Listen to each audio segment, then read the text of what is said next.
I got this Victor key start motor, so it's missing the battery. So I've just hooked it up to the car battery. Yeah, that's the diesel motor that's in the black and white video, 2.8 litre. Anyway, these key starts aren't worth really that much more than your regular mower, which is a bit annoying. Let me get this set up first. Okay, so I got that set up. They're almost touching, but they're not. So it's got the little key. So yeah, that's all it does. Yeah, like I said, they're not much more valuable than your normal engine. Because if I fix it up, I have to buy a battery. That's probably about $30 or $40, and a charger to sell it with. So that's probably another 20. So there's 60 plus parts, labour. You know, they're not really that good. And these Victors, if they're set up correctly, carburetor clean, good spark plug, they'll start first pull really easily. So yeah, they're just electric start's more of just a gimmicky thing. Like, you know, look at me, I've got an electric start lawnmower. Don't think it really does much for the value. I haven't really made too many videos lately, but I got myself a full-time job as a diesel mechanic at a place called MTU DDA. I don't know what MTU stands for. It's Detroit Diesel Australia. So yeah, I haven't really started. I start on the 18th of the 1st, so I'm hoping to sort of get rid of a few mowers by then. I've got a garage sale this weekend, so I want to fix this one up and sell it. I'm gonna it's got a motor that has a side pull, but I'm gonna swap a few bits on it to make it a top pull. So I'm gonna probably end up just selling most of these lawnmowers off. I'm gonna take all the primer caps, needles and seats out, needles and floats out. Yeah, so most of these will just sell. Like, I don't know, they're pretty shitty. I can't be fucked fixing them anymore. I'm not over it, but I know I just can't be bothered anymore. I don't know why. And probably fix this power torque up as an electric start. So yeah, it's been pretty hot in Australia lately. And they're getting 38 degrees, so it's pretty hot. So I'm just gonna pretty much take this top cover off, put a starter. I don't know. I've got the parts to put on that one on this motor here, so I just need to take this top cover off. See, I've got the pull here. That still works. So that's what I'm going to do. And plus, I like it. The top pull looks a bit better than the side pull ones, I think. I think this is the second part of the video. I think the first part's probably me working on this one. I was going to fix it up, but one of the bearings in here, they just have these plastic things. It's totally worn out and it's worn the base away, and I could fix it by welding a little bit of metal in there, but it's not worth it. I don't like doing things dodgy like that. So pretty much all of these, they're not going to be fixed. These are just going to be spare parts. I think I mentioned earlier that I've got a job as a diesel mechanic starting on the 18th of the 1st. If not, I do. So I'm going to keep all of these until then as spare parts, because I put an ad in a true local, and that should get me a fair bit of business until that time. So these are just going to be spare parts. I will actually try and fix this one up, because this one, we should be able to sell that for a little bit of money.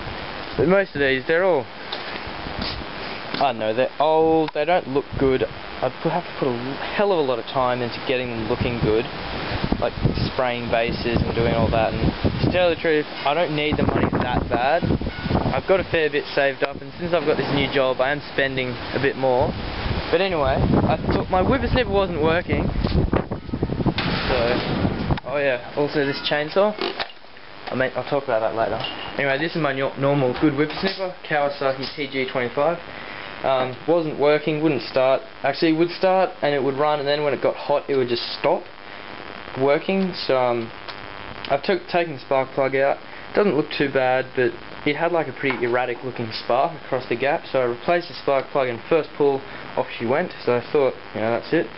So I just took the muffler off, and it has got so much shit in there. It's unbelievable.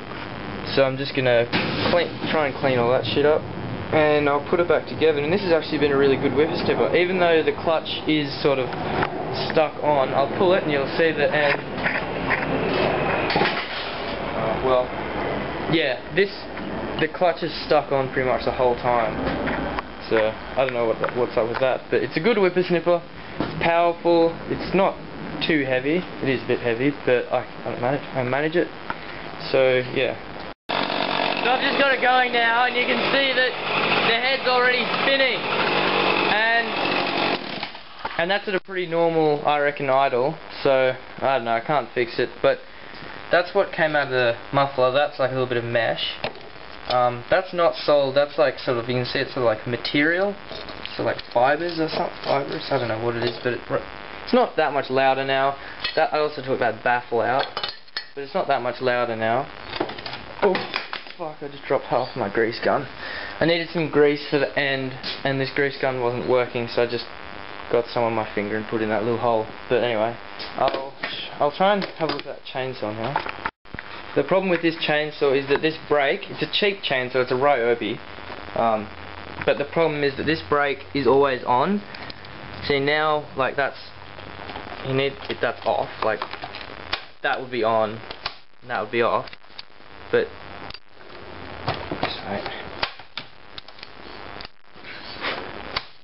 but you can see in the off position it's still hard to spin that. So even like in the off position now, you can't spin that, but it's just that little bit extra that you got to pull it that makes it. See, I can spin that really easily now. But yeah, so something just needs to be adjusted with this brake. So no, I could even disconnect it, but I don't know, because I don't really have a chainsaw, and I got given it, and he said if you just want the engine, give me the bar and chain back, because they're always useful. But if I get this working, I might just give him, I don't know, 20-30 bucks for it, because I don't have a chainsaw, and I don't know, there's times when I might need one in the future. It's always good to have tools available. In the end, I just broke the little bar, the little like brake thing, so this brake doesn't work now, but that doesn't matter. I won't sell this. I'm gonna actually keep this probably, hopefully. And what else did I do? Oh yeah, it was still idling too high, and it was because the throttle wasn't really returning properly. So I sort of just had to do a few adjustments, oil it up, and now it returns. So now it's a pretty decent saw. It's a Ryobi, which they're not the best, but